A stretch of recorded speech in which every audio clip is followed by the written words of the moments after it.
Dans la ville de Beria vivait un homme très beau et intelligent nommé Ifin. Ses parents étaient très pauvres, donc Ifin a abandonné l'école à un très jeune âge parce qu'il n'avait pas d'argent pour payer ses frais de scolarité. Comme Ifin ne pouvait pas aller à l'école, il a décidé d'apprendre un très bon métier auprès d'un chef riche, un chef très riche nommé Okafo. Le chef Okafo était un importateur et exportateur bien connu de matériaux de construction dans un marché très populaire. Ifin et ses parents ont discuté avec le chef Okafo et ils ont tous convenu qu'Ifin serait son apprenti pendant 8 longues années, après quoi le chef Okafo lui donnerait une grosse somme d'argent pour démarrer sa propre entreprise. Ainsi, Ifin a commencé à travailler pour le chef Okafo. Contrairement aux autres personnes qui travaillaient pour le chef Okafo, Ifin était très honnête et droit, donc le chef Okafo l'aimait beaucoup. Mais ses pairs qui travaillaient aussi pour le chef Okafo le détestaient avec passion, car Ifin était trop honnête à leur avis. Chaque fois qu'Ifin attrapait l'un d'eux en train de voler le chef Okafo, il les dénonçait au chef. Beaucoup de personnes apprenant le métier avec le chef Okafo ont été renvoyées chez elle à cause de l'honnêteté d'Ifin et donc ils le détestaient tous. Lorsqu'Ifin était dans sa 7e année avec le chef Okafo, ses pairs ont décidé de lui donner une grande leçon pour toujours essayer de les impliquer et de les exposer pour leurs affaires louches. Ils ont donc volé une grosse somme de devises étrangères dans la mallette du chef Okafo et l'ont cachée dans le sac d'Ifin. Le lendemain, lorsque le chef Okafo a commencé à chercher son argent, il a demandé à tous ses travailleurs, y compris Ifin, s'ils avaient vu son argent. Mais tout le monde a nié avoir vu l'argent du chef. Le chef Okafo les a suppliés de rendre son argent parce qu'il n'était pas à lui. C'était pour un partenaire commercial très important. Mais tout le monde insistait pour dire qu'il n'avait pas vu l'argent. Par colère, le chef Okafo a appelé la police et quand la police est arrivée, elle a fouillé toute la maison et les sacs des travailleurs. Ifin a été choqué quand ils ont fouillé son sac et en ont sorti quelques liasses de devises. Il était très confus. Mais le chef Okafo était très déçu d'Ifin. Il ne l'a pas cru au début. Mais les preuves étaient évidentes. Ifin a supplié le chef et lui a promis qu'il n'avait pas volé l'argent. « Je vous en prie, chef, je n'ai pas volé votre argent. Vous me connaissez. Je n'ai jamais pris quelque chose qui ne m'appartient pas dans ma vie. Si je voulais voler de vous, pourquoi prendrais-je le risque alors qu'il est presque temps pour moi de démarrer ma propre entreprise? Peut-être que c'est pour cela que vous avez volé l'argent. Parce que vous vouliez l'ajouter à l'argent que je vous donnerais pour démarrer votre propre entreprise lorsque notre accord prendrait fin. Non, je ne pourrais jamais faire une telle chose. Je serai content avec ce que vous me donnez. S'il vous plaît, chef, croyez-moi. Au cours des années passées avec vous, vous savez que je ne suis pas ce genre de personne, vous savez. Si c'était quelqu'un d'autre, je l'aurais envoyé en prison pour m'avoir trahi. Mais à cause de votre sincérité envers moi dans le passé, je vous pardonnerai. Mais à partir de maintenant, vous n'êtes plus mon travailleur et moi, le chef Okafo, je ne vous dois rien. Ifin s'est mis à genoux en pleurant et a commencé à supplier le chef Okafo. S'il vous plaît, ma mère et mon père dépendent de moi. Cela fait 7 longues années. Je ne peux pas retourner au village comme je suis venu, sans rien. S'il vous plaît, ayez pitié de moi, chef. S'il vous plaît. Le chef Okafo est resté sourd à ses larmes et l'a chassé de la maison. Les autres travailleurs étaient très heureux de l'issue de leur conspiration parce qu'il n'y avait plus personne pour les surveiller ou les exposer. Ifin a quitté la maison du chef Okafo avec les quelques vêtements qu'il avait. Il était sans abri et n'avait nulle part où aller. Il ne voulait pas non plus retourner au village, alors il a commencé à dormir sous le pont dans la ville de Beria. Ifin a parcouru Beria à la recherche d'un emploi, mais le salaire qu'on lui proposait était trop petit pour subvenir à ses besoins de base car il avait abandonné l'école et n'avait pas de diplôme. Un jour, Ifin a vu des jeunes hommes de son âge vendre des plantains sur la route. Il courait après les voitures bloquées dans le trafic, faisant de la publicité et convainquant les automobilistes d'acheter leurs plantains. Après mûre réflexion, Ifin a approché l'un d'eux et lui a raconté son histoire. Ifin lui a demandé de lui apprendre à gérer le commerce. L'homme a eu pitié d'Ifin et lui a enseigné les astuces du métier et lui a également prêté de l'argent pour démarrer l'entreprise. Il n'a pas fallu longtemps avant qu'Ifin ne commence à acheter des plantains auprès des agriculteurs locaux pour les vendre aux automobilistes sur la route. Le travail était très difficile et stressant, mais Ifin n'avait pas le choix, alors il a dû s'adapter très vite. Il a eu la chance de faire suffisamment de profit certaines semaines et a remboursé l'homme qui lui avait prêté de l'argent pour démarrer l'entreprise. Les autres vendeurs de plantains vivaient dans une seule chambre, alors Ifin les a rejoints dans la chambre unique et a arrêté de dormir sous le pont. Un jour fatidique, Ifin était sur la route comme d'habitude, courant après les automobilistes bloqués dans le trafic et vendant ses plantains, lorsqu'une dame dans une voiture très exotique l'a appelé. Ifin a couru à sa rencontre à la fenêtre de sa voiture, lui montrant ses plantains. Ifin était très heureux. « Je voudrais acheter des plantains mais je n'ai pas de liquide sur moi. » Puis-je vous faire un virement? Ifin était très heureux d'entendre la surprise de la femme. C'était suffisant pour atteindre son objectif pour la journée. Il a rapidement rencontré son collègue vendeur de plantain et a recueilli ses coordonnées bancaires. Puis il les a données à la dame. La dame lui a dit que l'argent avait été envoyé, mais le feu de circulation était vert et les autres voitures derrière celle d'Amina klaxonnaient impatiemment pour qu'elle avance. Ifin a fait confiance à Amina et lui a donné des plantains pour le prix qu'elle avait demandé, sans vérifier si elle avait vraiment envoyé l'argent. Tout ce qu'il a demandé, c'était son nom. Quand Amina est partie, Ifin a couru à la rencontre de son collègue dont il avait utilisé le numéro de compte pour recevoir l'argent d'Amina. A-t-elle envoyé l'argent? Avez-vous reçu une notification de votre banque? Ifin a demandé impatiemment, mais son collègue avait encore beaucoup de plantains à vendre pour atteindre son objectif de la journée. Il a donc donné son téléphone à Ifin pour vérifier lui-même la notification pendant qu'il continuait à courir après les automobilistes sur la route. Ifin a consulté les SMS du téléphone et a vu une notification de crédit bancaire. Il a ouvert la notification et a vu le nom de l'expéditeur, Amina. Mais Ifin a été choqué lorsqu'il a vérifié le montant d'argent qu'Amina avait transféré. Au lieu de 5,000 Naira, Amina lui avait accidentellement envoyé 50,000 Naira parce qu'elle était pressée. Ifin est devenu confus. Il ne savait pas quoi faire. Il est allé retirer l'argent et à la fin de la journée, il a raconté son expérience aux autres vendeurs de plantains. Les gars, j'ai vendu beaucoup de plantains à une dame en particulier cet après-midi. Mais au lieu de 5,000 Naira, elle m'a envoyé 50,000 Naira. Tout ce que je sais, c'est son nom et je ne sais pas comment la contacter. Vous l'avez contacté? Êtes-vous fou? Dieu vous a béni avec 45,000 Naira en plus. Allez-vous les lui rendre? Ifin, à quelle fréquence vendez-vous des plantains pour 5,000 Naira en une journée? La dame est évidemment riche maintenant. Je suis sûr qu'elle ne se soucie pas du solde. Ifin, si j'étais vous, je garderais l'argent et je cesserais de vendre sur cette route en particulier.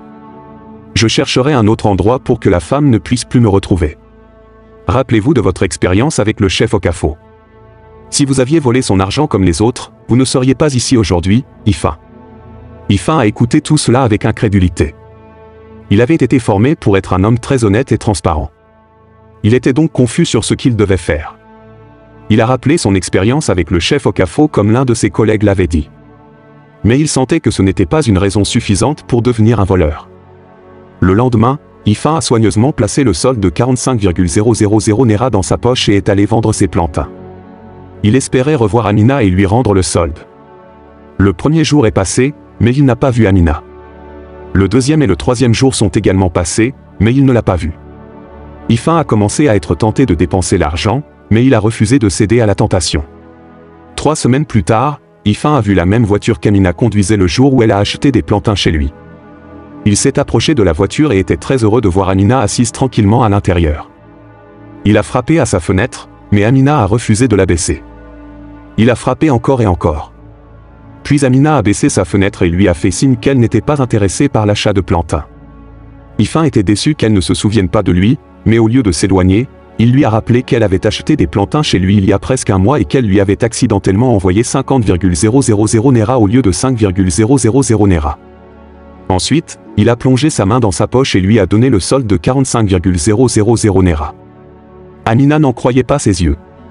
Le feu de circulation était déjà vert, alors elle a garé sa voiture sur le bord de la route et a demandé à Ifin de monter à l'avant. « Quel est ton nom ?»« Mon nom est Ifin Ima et vous m'avez dit que votre nom est Amina. »« Vous avez raison. Mon nom est Amina et je me souviens avoir accidentellement envoyé plus d'argent à quelqu'un que ce que nous avions convenu, mais je pensais que c'était perdu. Dans ce pays, il est si difficile de trouver une personne honnête. Ah, il y a encore des gens bien. Je ne dis pas que je suis une bonne personne, mais j'ai été formée pour être différente. Je vous ai cherché depuis ce jour, mais je n'ai pas pu vous trouver. Oui, je suis parti à l'étranger ce jour-là pour la fête d'anniversaire de mon frère. Je suis récemment revenu. Mais je suis curieuse, pourquoi n'avez-vous pas dépensé l'argent quand vous n'avez pas pu me retrouver? Je ne pouvais pas, Amina, parce que ce n'est pas le mien. Je n'ai pas travaillé pour cela. Waouh, je suis impressionné. Ifin, j'aimerais en savoir plus sur vous. Êtes-vous libre maintenant? Je veux vous emmener quelque part. Eh bien, techniquement je suis libre, mais je dois encore vendre mes plantains pour atteindre mon objectif de la journée. D'accord, vérifiez et dites-moi combien de plantains vous devez encore vendre aujourd'hui.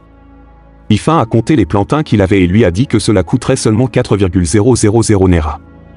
Amina a compté 10,000 Nera en espèces et lui a donné.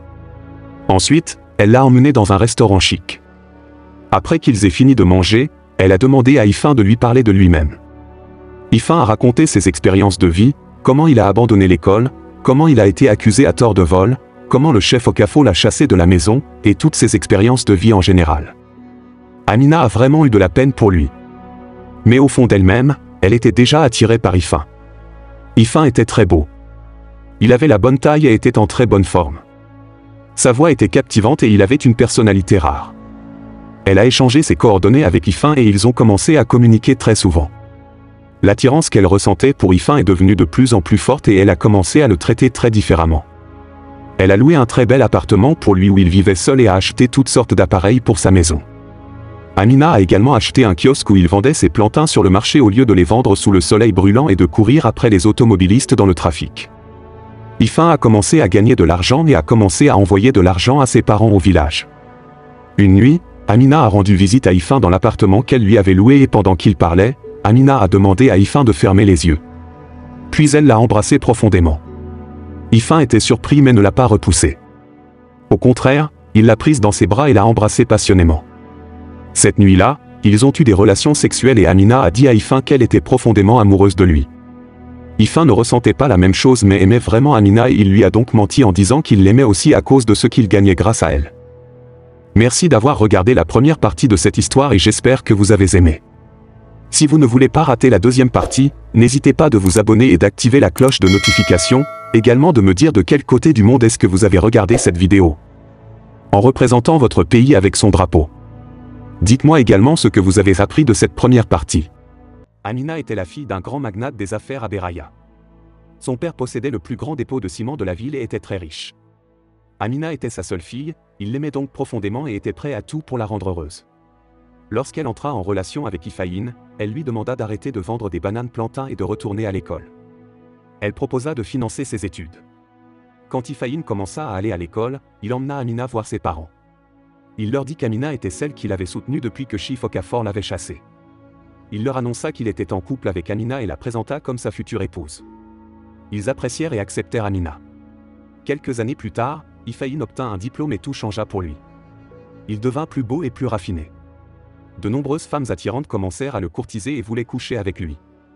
Mais Ifaïn refusa leurs avances et était déterminé à rester fidèle à Amina car elle avait été là pour lui quand il n'avait rien. À ce moment de la vie d'Ifaïn, il avait un meilleur ami nommé Théo. Ils s'étaient rencontrés à l'école et étaient devenus meilleurs amis. Ifaïn avait une grande confiance en Théo et lui confiait tout. Un jour, ils étaient au restaurant, mais après avoir mangé, Ifaïn n'avait pas assez d'argent sur lui. Alors, en présence de Théo, il appela Amina et lui demanda de lui envoyer de l'argent pour régler ses factures. Après ce jour, Théo commença à conseiller Ifaïn. Ifaïn, tu es un homme. Convainc Amina de te créer une entreprise au lieu de dépendre d'elle pour de l'argent. Tu es éduqué maintenant et c'est une insulte pour toi de lui demander de l'argent. Ifaïn réfléchit aux paroles de Théo et y vit une logique. Alors, ce soir-là, quand il était avec Amina, il lui dit « Chérie, je suis diplômé maintenant.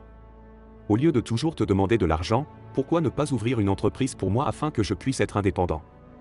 Amina, aimant profondément Ifaïn, accepta sans hésitation. Amina aimait tellement Ifaïn qu'elle ouvrit une entreprise pour lui à son nom. L'entreprise d'Ifaïn prospéra rapidement et il commença à bien gagner sa vie. Il envoyait souvent de l'argent à ses parents et construisit une nouvelle maison pour eux dans le village. Un jour, ses parents l'appelèrent pour qu'il revienne au village car ils avaient quelque chose de très important à lui dire. Quand il arriva au village, sa mère lui dit qu'elle voulait qu'il épouse la fille de sa meilleure amie, Neka. Mais Ifaïn refusa. Il leur expliqua qu'Amina était sa petite amie depuis des années et que c'était grâce à elle qu'il avait réussi. Mais ses parents le réprimandèrent et lui dirent qu'ils ne donneraient jamais leur bénédiction s'il épousait Amina, car elle était d'une autre tribu. Je m'en fiche si tu es vivant aujourd'hui grâce à Amina ou peu importe son nom, tu ne l'épouseras que par-dessus mon cadavre. Neka est très belle et bien éduquée. C'est la fille de ma meilleure amie. Tu la formeras à l'école et tu l'épouseras, Ifaïn. Ifaïn essaya de convaincre ses parents, mais ils refusèrent de l'écouter. Alors, il accepta d'épouser Neka. Il acheta les articles nécessaires et se fiança secrètement avec Neka. Il lui donna de l'argent, lui loua une maison et l'inscrivit dans une école très chère à Beria City. Mais il veilla à ce que Neka ne sache pas où il vivait. Quand Ifaïn raconta à Théo, son meilleur ami, ses expériences avec ses parents, Théo lui dit ceci: Hifhaïn, tes parents ont raison. Tu es riche et établi maintenant. Pourquoi perds-tu ton temps avec Amina? Il y a des filles plus belles qui mourraient d'envie de t'avoir. Tu ne seras pas le premier homme à tromper une femme maintenant. Hifhaïn, bêtement, suivit les conseils de Théo et commença à tromper Amina. Il changea complètement envers Amina et n'avait presque plus de temps pour elle. L'une des femmes avec qui Hifhaïn trompait Amina tomba enceinte et confronta Hifhaïn. Son nom était Chioma. Chioma dit à Hifhaïn qu'elle ne pouvait pas avorter l'enfant. Alors, Hifhaïn lui loua également un appartement et lui versa une allocation mensuelle. Cependant, un jour, Amina fouillait dans la mallette d'Hifhaïn et trouva le rapport de test de grossesse que Chioma lui avait donné. Elle était profondément blessée. Elle se sentit trahie et éclata en sanglots. Mais elle ne confronta pas Hifhaïn. Elle garda cela pour elle parce qu'elle aimait tellement Hifhaïn. Amina pensait qu'Hifhaïn la quitterait si elle le questionnait. Elle l'aimait trop pour rompre. Un jour fatidique, Amina alla au supermarché pour acheter des articles quand elle croisa Neka, la femme que les parents d'Hifhaïn voulaient qu'il épouse. Elles faisaient leurs courses et se disputèrent pour un article qui ne restait qu'en un seul exemplaire dans le magasin. Mais au lieu de se disputer, elles rirent et devinrent amies, Amina ignorant que Neka était la fiancée d'Hifhaïn. Amina et Neka devinrent les meilleures amies et elles sortaient souvent ensemble. Cependant, un jour, Amina invita Neka chez elle et elle accepta. Ce jour-là, Hifhaïn n'était pas à la maison quand Neka arriva. Amina l'accueillit et, à la grande surprise de Neka, elle vit des photos d'Hifhaïn accrochées au mur du salon. Neka était choquée. Elle pointa les photos d'Hifhaïn et demanda à Amina: Amina, est-ce ta maison? Qui est-il pour toi? Pourquoi ces photos sont-elles sur ton mur? Pourquoi? Le connais-tu? Bien sûr que oui. C'est Hifhaïn, mon fiancé, l'homme que je vais épouser quand j'aurai terminé mes études. Amina n'en croyait pas ses oreilles. Elle savait qu'Hifhaïn avait mis quelqu'un enceinte, mais elle ne savait pas qu'Hifhaïn était fiancé. Amina était très peinée, mais elle douta de Neka et appela Hifhaïn pour qu'il rentre à la maison. Quand Hifhaïn arriva, il était sans voix. Il ne savait pas quoi dire.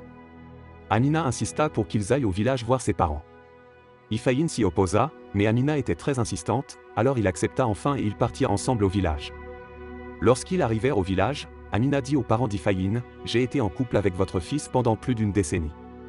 Il m'a également présenté à vous comme sa petite amie et future épouse. Pourquoi me trahissez-vous ainsi? Je ne peux pas laisser mon fils épouser une femme d'une autre tribu. Vraiment? Pourquoi ne m'avez-vous pas dit cela pendant toutes ces années où j'ai financé et investi dans votre fils? Pourquoi? Nous ne vous avons pas envoyé pour le financer ou investir en lui. Vous l'avez fait parce que vous le vouliez. Amina, personne ne vous a forcé. Personne. La seule femme que je reconnais dans la vie de mon fils Hifhaïn est Neka et pas vous Amina. Les parents d'Hifhaïn rejetèrent et humilièrent Amina parce qu'ils estimaient qu'Hifhaïn était très riche et n'avait plus besoin d'Amina. Amina regarda Hifhaïn. Elle s'attendait à ce qu'il la défende, mais Hifhaïn resta muet. Cela rendit Amina furieuse et profondément blessée. Elle retourna en ville et pleura toutes les larmes de son corps. Elle était profondément blessée et trahie. Par colère, elle chassa Hifhaïn de sa maison et appela son avocat pour révoquer les droits d'Hifhaïn sur l'entreprise qu'elle avait créée pour lui à son nom. Amina informa son père de la trahison d'Hifhaïn et celui-ci prit également l'affaire en main. Il veilla à ce que tous les clients importants qu'Hifhaïn avait accumulés au fil des ans arrêtent de le soutenir. Hifhaïn fit faillite et n'avait pas assez de fonds pour démarrer une nouvelle entreprise. Alors, il vendit tous les secrets et propriétés cachées qu'il avait pour lancer une nouvelle société. Mais tout l'argent qu'il investit partit en fumée car personne ne voulait le soutenir. Quand Neka termina ses études, elle quitta Hifhaïn et épousa quelqu'un d'autre car Hifhaïn n'était plus riche.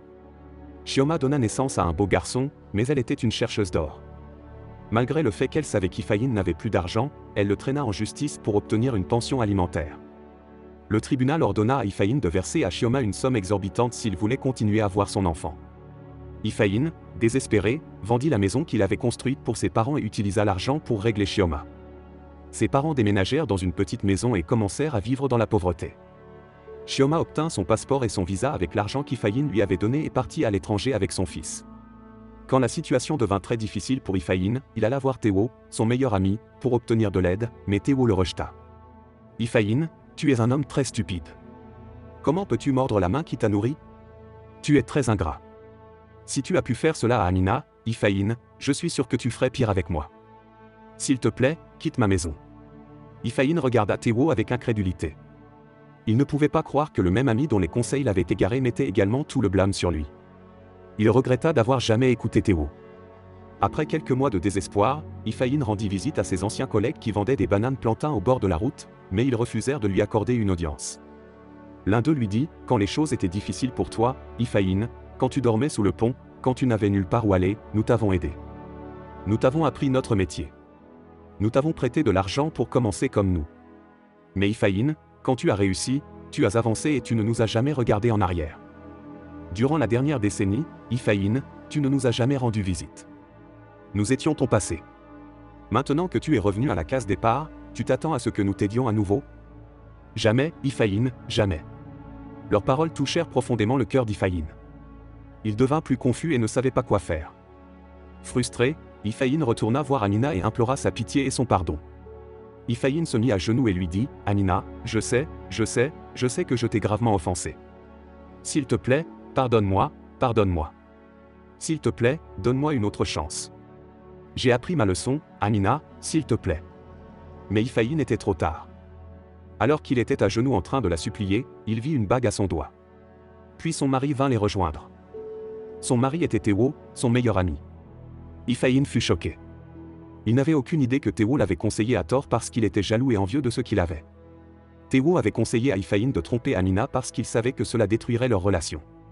Théo voulait voler Hanina à Hifayine, mais Hifayine était trop stupide pour s'en rendre compte. Hanina dit à Hifayine qu'elle lui avait pardonné, mais qu'elle ne pouvait plus l'aider. Théo appela la sécurité pour expulser Hifayine de leur maison.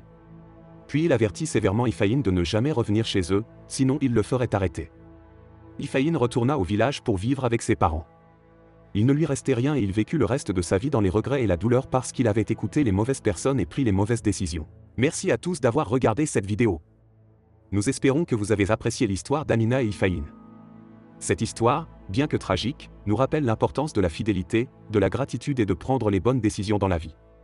En écoutant les mauvaises personnes et en faisant preuve d'ingratitude, Hifayine a perdu tout ce qui comptait pour lui. Nous pouvons tous tirer des leçons de cette histoire. Il est crucial de reconnaître et d'apprécier ceux qui nous soutiennent et de ne jamais mordre la main qui nous nourrit. Faites preuve de loyauté et de reconnaissance envers ceux qui vous ont aidé, et méfiez-vous des mauvais conseils, même s'ils viennent de personnes proches. Si cette histoire vous a touché, n'oubliez pas de liker, de partager et de vous abonner à notre chaîne pour plus de contes inspirants et éducatifs. Et nous aimerions savoir d'où vous nous regardez, alors mettez le drapeau de votre pays en commentaire. Votre soutien est précieux pour nous, et nous avons hâte de partager d'autres histoires avec vous. À très bientôt.